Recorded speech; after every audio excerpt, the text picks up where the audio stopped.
새아침의 말씀입니다. 서울시 양천구 곰달래로 새물결교회 이정철 목사입니다. 하나님께서 허락하신 새날 새아침 주님의 이름으로 문안드립니다. 오늘 하루도 주님보다 앞서지 않고 성령 따라 승리하는 하루 되시기를 축복합니다.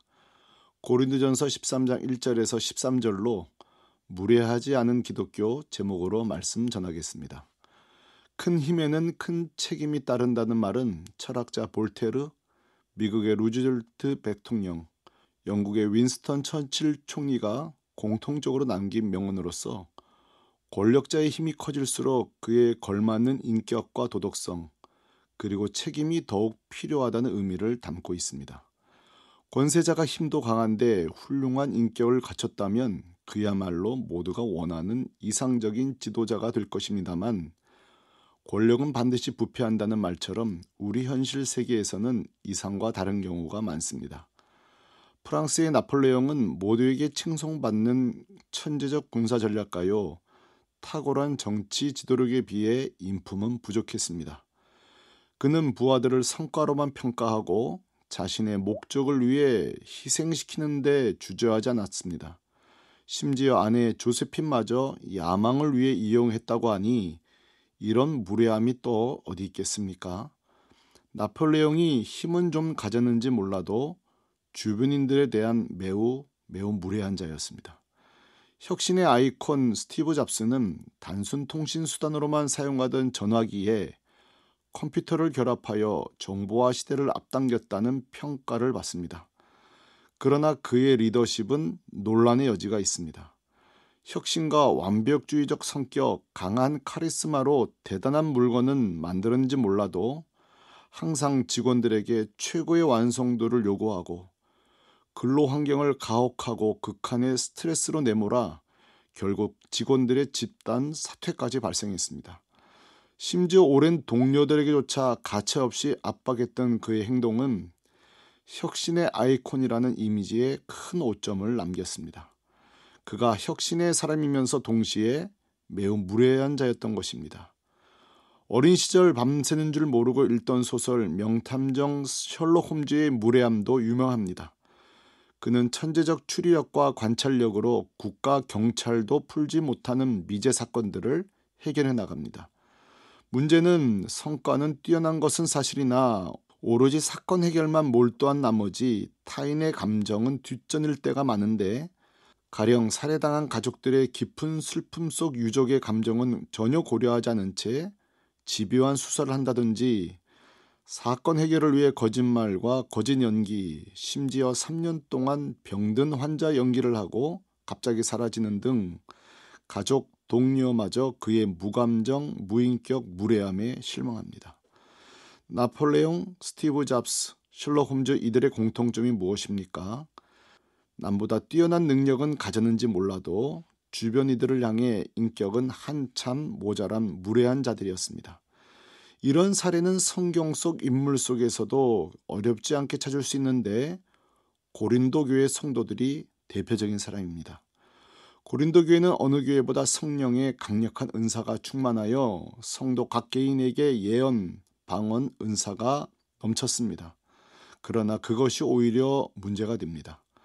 은사가 교회의 유익과 덕이 되지 못하고 오히려 우월감을 갖는다든지 타인의 은사는 무시한다든지 절제 없는 은사 사용으로 인해 점점 갈등이 격해지기 시작했습니다.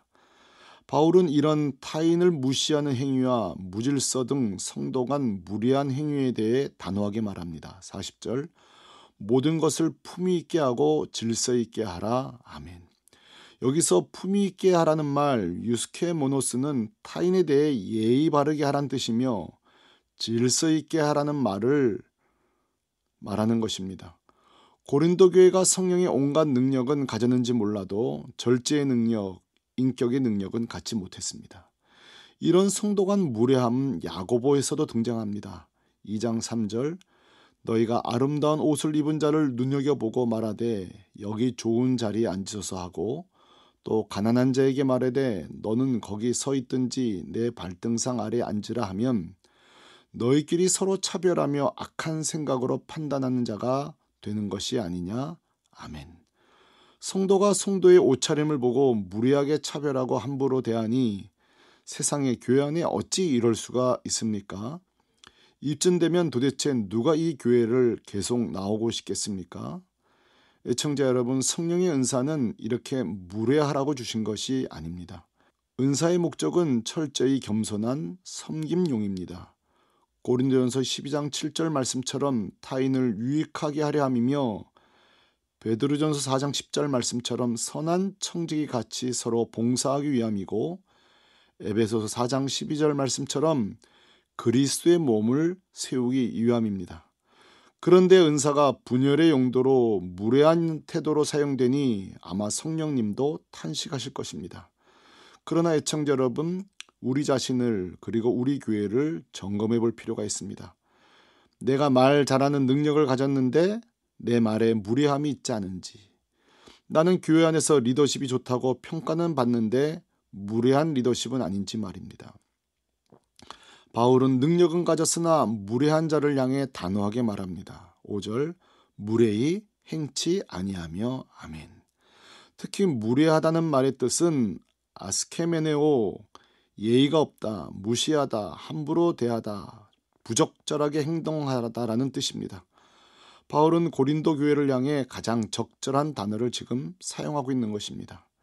애청자 여러분, 과연 이런 무례한 교회 안에서 건강한 성도가 자랄 수 있을까요? 반드시 리더의 무례함은 또 다른 무례한 성도를 만들어낼 것이 자명합니다. 무례한 교회 공동체에서 자란 성도가 과연 세상에 감동을 주고 변화시킬 수 있을까요? 천만에 욕이나 먹지 않으면 다행일 것입니다. 우리는 진지하게 자신, 가정, 교회, 부서 속에서 자신의 능력, 믿음, 리더십도 점검하지만 내가 혹시 무례하지 않은가 반드시 살펴야 할 것입니다.